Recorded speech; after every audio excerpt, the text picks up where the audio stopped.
Herkese yepyeni bir haftadan merhaba. Bu haftaki konusuz konuşmalar bölümümüzde iki meseleyi ele alacağım. Önce birincisiyle başlayalım. Ubisoft'un çok tutan ama artık suyu çıkan bir bakıma, hatta bazı serilerinde resmen sıçan Assassin's Creed serisinin şu an yapım aşamasında olan oyunundan üzerinden çıkan bazı tartışmalar var. Bu konular hakkında düşüncelerimi sizinle paylaşmak istedim. Codename Red olacak sanırım oyunun adı. Kod adı kırmızı. Neden böyle bir isim seçmişler? Herhalde Japonya'nın bayrağındaki kırmızıdan da alıyor olabilir o şeyi, imayı. Her ne kadar oyunun geçeceği dönemlerde birden çok flama kullanıldığı için daha bütün bir Japonya yoktu o zamanlar. O dönemden de biraz söz edelim. Oyun Sengoku döneminde geçecek anlaşıldığı üzere. Tam Sengoku döneminin sonları, Sekigahara Savaşı önceleri de olabilir. Savaş dahil olacak mı? Ona emin değilim. Oyunun karakterlerinden anladığım bu. Daha doğrusu tartışmalı olan karakter zenci Japon olur mu? Öncelikle genetik olarak zenci bir Japonun olması, siyahi bir Japonun olması tabii ki mümkün değil. Blue Eyed Samurai muhabbetini biliyorsunuz. Renkli gözlü samuray da olmaz. Japonlar renkli gözlü olmazlar. Bu aslında çok popüler kültürün dibini sıyırdığı bir konu haline geldi. Biz buna literatürde oryantalizm diyoruz. İlk defa kavramı yanılmıyorsam çok ünlü bir gezgin olan Marco Polo'nun böyle doğudaki gezilerinden sonra anlattıklarıyla ortaya çıkan bir kavram. Çünkü batıdaki toplumun doğuya uzak olmasından dolayı oradaki hikayelerin batıdaki insanlara böyle mistik, fantastik gelmesi, daha doğrusu o şekilde anlatılması, aktarılması batının doğuya bakışında bir oryantalizm yaratıyor. Yani gerçeklerden kopuk sıyrılmış, tam aslında masalsı bir anlatım diyebiliriz bunun için. Marco Polo çünkü bu şekilde anlatmıştır ki oyunun temelindeki işte Haşhaşiler dediğimiz topluma bakış da bir oryantalizmdir aslında. Çok yazılan kurgu, Alamut Kalesi kitapları, Hasan Sabah'la ilgili işte cenneti vaat ediyor, esrar çekiyorlar, işte sahte cenneti gösteriyorlar, bunlar da fedaiye dönüşüyor diye bir masal vardır. Yani tarihi gerçeklerle çok ilgisi olan şeyler değildir. Belki uygulanmıştır ama ben bu olayı daha çok tarihsel kitaplardan okudum. Mesela Cambridge Üniversitesi'nde bu konu üzerine çalışma yapan bir bölümünde Farhat Daftari adında bir akademisyen var, yani bilim insanı. Bu o toplumu araştıran bir adam. Bunun kitaplarını okudum. İşte Nizari İsmailleri diye geçen bir örgüt bunlar. Örgüt ya da cemaat diyelim. Ama tamamen dini düşüncelerle, fikirlerle bu fedaiye dönüşme hikayesi, daha doğrusu bilgisi veriliyor bu kitaplarda. Ve bu de sahte cennet, esrar kısmı ise işte o şekilde insanları suikastçı yaptırma olayı tamamen diyor kurgudan ibarettir diyor. Kurguya mı inanılır? Bilimsel şey mi, verilere mi? Tabii ki bilmeye inanmak zorundayız. Dizilerden tarih öğrenilmeyeceği gibi nereden öğreniriz? Tarih kitaplarından öğreniriz. Tabii tarihi de kendisine göre yorumlayanlar, yalan tarih yazanlar da var. Yani işte kendisini böyle tarihçi diye nitelendirip de Maraş dondurmacısı gibi giyinip gezen böyle insanlar da gördü bu ülke. Ve onun anlattığı böyle bir sürü yalanlarla böyle beyni sulanan insanlar karşımıza çıkıyor mu? Çıkıyor tabii ki normal olarak. Neyse, biz tekrar Assassin's Creed serisine dönelim ve dönelim. Japonya kısmına dönelim. Evet, Yasuke adında bir siyahi samuraydan söz edebiliriz. Bu yine Nobunaga'nın, bu arada Japonya'yı birleştirmeye çalışan 3 generalden birisidir Oda Nobunaga. Birisi Oda Nobunaga, birisi Toyotomi Hideyoshi, birisi de Tokugawa Ieyasu'dur ve sonunda zaten Tokugawa şogunluğu kurulur ve Japonya tek bir yönetim altında birleşmiş olur. Yani bu Sengoku dediğimiz dönem bitmiş, Tokugawa dönemine dönülmüş olur. Yani şogunluk sistemine dönülmüş olur. Ve bu oyunda tam işte bu geçiş döneminde anladığım kadarıyla o kısmını alacak. Ve dediğim gibi Yasuke adında, daha doğrusu bu isim sonradan Nobunaga tarafından verilmiş bir siyahi köleden söz ediyoruz. Evet, böyle bir tarihte olan bir karakter. Gerçeğe dayanmaktadır. Ve popüler kültürde gerçekten inanılmaz derecede böyle kullanılmıştır artık. Benim mesela tek eleştirdiğim kısım bu konuda başka bir şey de yapılabilirdi. Yani işte bu renkli gözlü sarışın samuray William.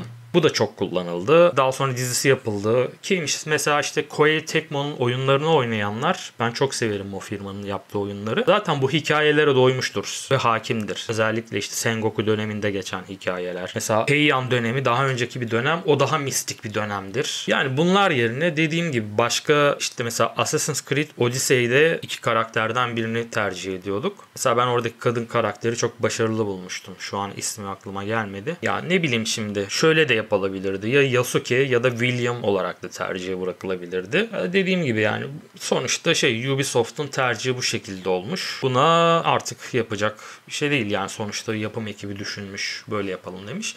Ama dediğim gibi benim tek eleştirdiğim nokta bu zaten çoğu kez yapıldı. Ve dediğim gibi Sengoku dönemini içeren oyun çok, inanılmaz çok. Mesela Capcom'un meşhur Onimusha serisiyle başladı. Daha sonra Sengoku Basara serisini yaptı Capcom. Zaten Sengoku Basara animeye de uyarlandı. Koei Tecmo'nun Nioh serisini oynayanlar bilir aynı hikayeler. Yani çok yapıldı. Mesela yakında çıkacak oyunlardan birisi Rise of Ronin. O mesela bana daha çok ilgi çekici geliyor bu aşamada. Böyle samuray temalı bir oyun bekliyorsanız bence onu gözden kaçırmayın. Çünkü yanlış hatırlamıyorsam o Bakumatsu döneminde geçecek. Bu Boshin Savaşı var. İmparator yanlılarıyla Shogunluk yanlılarının savaştığı bir dönem.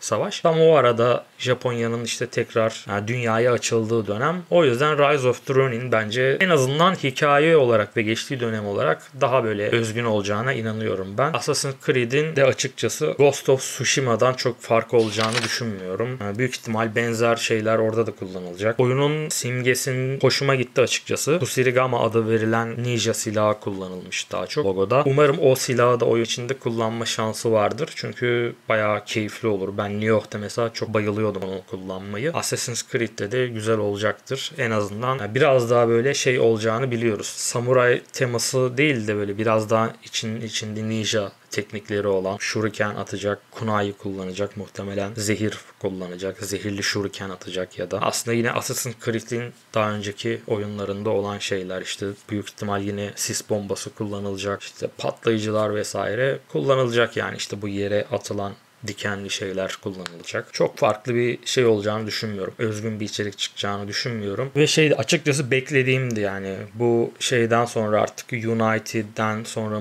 Origin Mısır'da geçen oyundan sonra artık bu oyunun bir Japonya hikayesi hak ettiğini düşünüyordum. Ama Sengoku dönemi olması açıkçası beni biraz hayal kırıklığına uğrattı. Yani sonuç olarak Yasuke diye bir karakter tarihte kişi yaşamıştır. Oyunda da bir karakter olması gayet normaldir. Bunun bir ırkçılık üzerinden malzeme yapılmasını tabii ki de yanlış buluyorum. Renklerimiz farklı olsa bile sonuç olarak herkesin, bütün insanların gözyaşları aynıdır diyerek böyle saçma bir sözle konuyu... Yeter!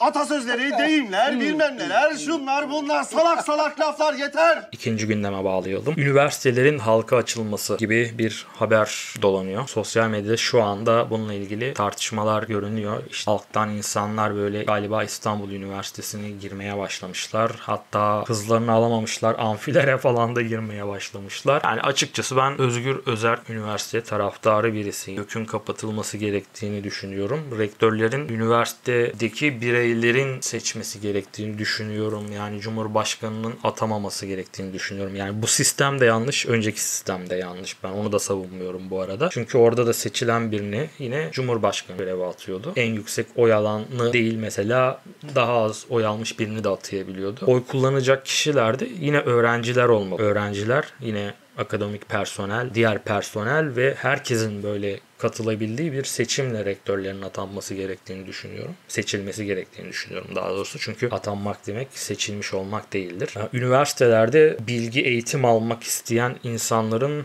belirli bir seviyede olması gerekiyor. Türkiye'de ne yazık ki üniversiteler artık iyice böyle eğitim, bilim yeri olmaktan çıkmaya başladı. Bu arada yani ben biraz konulara hakimim. Sayıştay raporlarını mesela ben okurum. Orada mesela pek çok üniversite hakkında bu üniversite içinde, kampüs içindeki işletmeleri bilirsiniz. Aslında bu işletmeler öğrencilere yöneliktir. Çünkü üniversiteye kim gider? Gençler, öğrenciler giderler. Ve fiyatı ortalaması da ona göre belirlenir. Yani şu ekonomik durumda öğrencilerin zaten eskisi kadar yararlanabildiğini düşünemiyorum. Kendi dönemimle asla kıyaslayamam. Bence şu an çok kötü bir dönemden geçiyor üniversiteler, öğrenciler. Gerçekten ben sabır diliyorum öğrenci arkadaşlara, onların ailelerine. Yani ben mesela inanılmaz çok kahve içen bir insandım. Yani içmem mesela. Evde hiç aramam. Ama mesela dışarıda sosyal bir ortamda kahve içmekten acayip keyif alırım. Üniversite hayatımda da mesela çok kahve tüketirdim. Yani atıyorum günde 3 kahve içiyordum. Özellikle bir de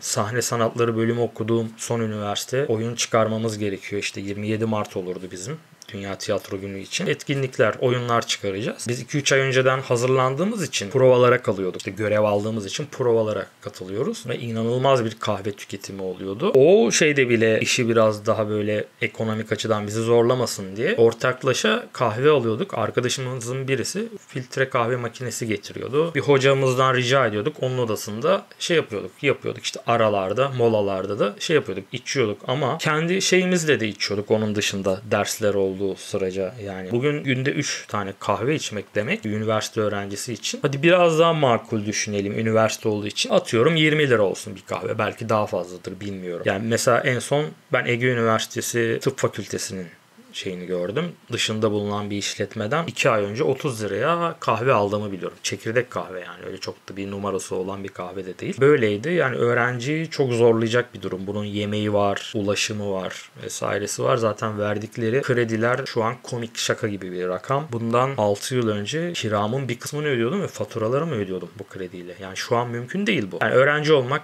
zaten işin zor kısmı. Üniversitelerde artık iyice böyle eğitimden uzaklaşması için insanların her şeyi yapıyorlar. Bunda ben başka bir niyet aramıyorum. Bir de dediğim gibi işte bu kampüs içinde bulunan işletmelerin çoğunun ihaleleri hepsini zan altında bırakmak istemiyorum ama genelde yandaşlara verildiği için ihaleler ve Sayıştay raporlarında çoğunun üniversiteye borcu olduğu, kira borçları olduğu bilgisine ulaştım ben. Bilgisine ulaştım derken zaten Sayıştay raporu halka açıklanan bir şey. Herkes girip Sayıştay'ın sitesinden yıllık raporları okuyabilir. Bu işletmelerin çoğunun üniversitelere borcu olduğu ve çoğunun da büyük ihtimal yandaş olmasından dolayı bir şekilde idare edilmeye çalışıldığını düşünüyorum. Şeyi görüyoruz. Ev sahibi kiracı ilişkilerini görüyoruz son dönemde. Yani az biraz böyle zam yapıp kirayı ödemiyor. Birbirine giriyorlar kiracıyla. Ev sahibi ya da işveren, şey sahibi. Böyle bir durum var. Bunları bir şekilde ben dışarıdan bir böyle destekle mi ayakta tutmaya çalışacaklar diye düşünüyorum. Çünkü hani biliyorsunuz millet bahçeleri yapılacaktı. Kek giyip yuvarlanacaktık falan filan. Yani ben hayatımda hiç daha millet bahçesi de görmedim. Kek yiyip yuvarlanan da görmedim. Bilmiyorum. Kek yiyip yuvarlayan varsa yorumlara yazabilir abi. Ben kek yiyip yuvarlanıyorum millet bahçesinde. Gayet güzel oluyor diyebilirsiniz. Eyvallah derim. Üniversiteler özgür, özerk olmalı. Buralar öğrencilerin sosyalleştiği, düşündüğü farklı şeyler yaratabildiği, yaratıcılık anlamında, ondan sonra bilimsel anlamda böyle bilgi paylaşabilecekleri, sosyal birlikte bir şey yapabilecekleri yerlerdir aynı zamanda. Eğitim alırlar ve onun dışında sosyalleşerek bu tür etkinlikler içinde bulunurlar. Bu da insanın gelişimini sağlayan bir şeydir. Ben buna açık açık bir müdahale olarak düşünüyorum bu mevzunun. Üniversitelerin halka açılmasına ben karşıyım. İsterseniz siz öyle düşünmeyebilirsiniz ama benim düşüncem budur. Başka bir videoda görüşmek üzere. Kendinize iyi bakın. Hoşça kalın.